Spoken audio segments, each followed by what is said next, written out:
Hi everybody. I apologize for the sort of background noise that this mic's been having. I don't know if it's the mic or some kind of electrical interference. This house wasn't exactly wired 2 days ago. It was wired 108 years ago. So anyway, working on.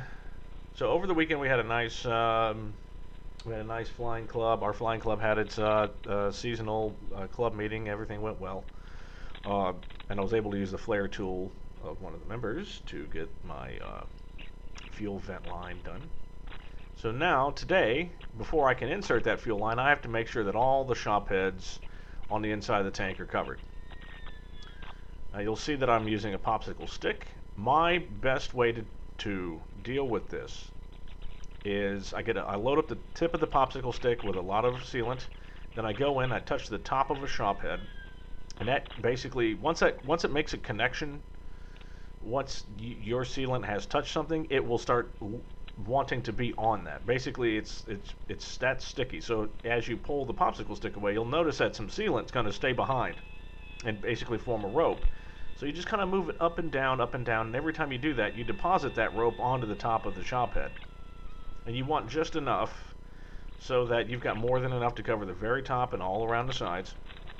And then what I do the final time is I pull the popsicle stick away from the shop head, and it'll be I get a very thin string, and then I just move that straight over to the next rivet. It's a lot easier to do that than it is to try to, pull the stick completely away from the shop head, so that it detaches, and then, because then you get left with like a little peak of sealant. That's just a pain to deal with. It's easier just to drag that little peak over to the next shop head. You're not really wasting that much. So that's what I'm doing here. I tried to show inside of the ribs again, as you saw, but it's really impossible trying to work around that. It's cold. I gotta have on layers. So I just went ahead and just showed you me doing it from the side. Yes, and this is the bad camera angle, and I apologize.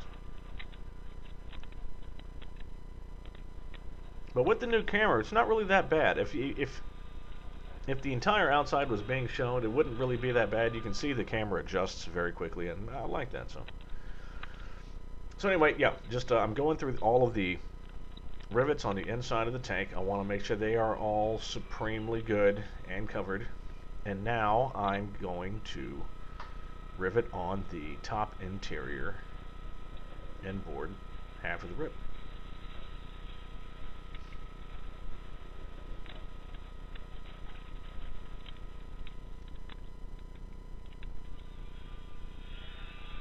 Now, one thing about sealing these tanks, and you'll see me doing this for not most, but I mean a lot of these rivets that I have to do here.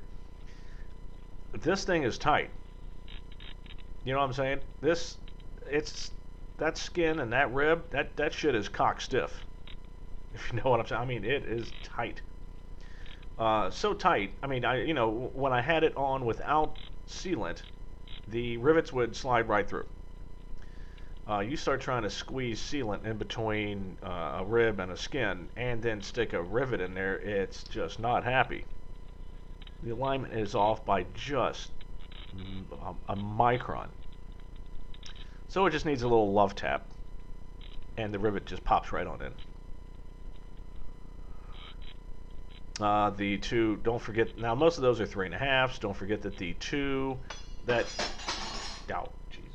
don't forget that the two that correspond to where the attached bracket go are actually 4.5s, not 3.5s. So you want to use one of those there. So yeah, this is where I am. So you do the sides with the squeezer, which is good. Now you've got to do a few more. And what you see me doing right there is I'm just stuffing the flanges where those inboard ribs and the attached bracket and the skin are. They're huge holes, and you gotta just slop that stuff in. And I did. And then I'm riveting on.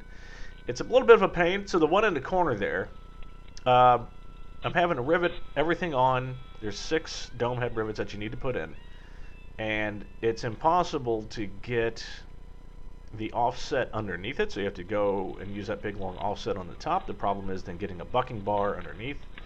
In the corners, it's a pain. So anyway, now that that's done, I'm going to let that sit for a week. I'm actually not going to work on the plane for a week. I'm going to give myself a little break, and then once that is dried, we will go ahead and fill it up with liquid and give it a test. So I will see you next time. I'm just going to let this one run on out. So see you soon.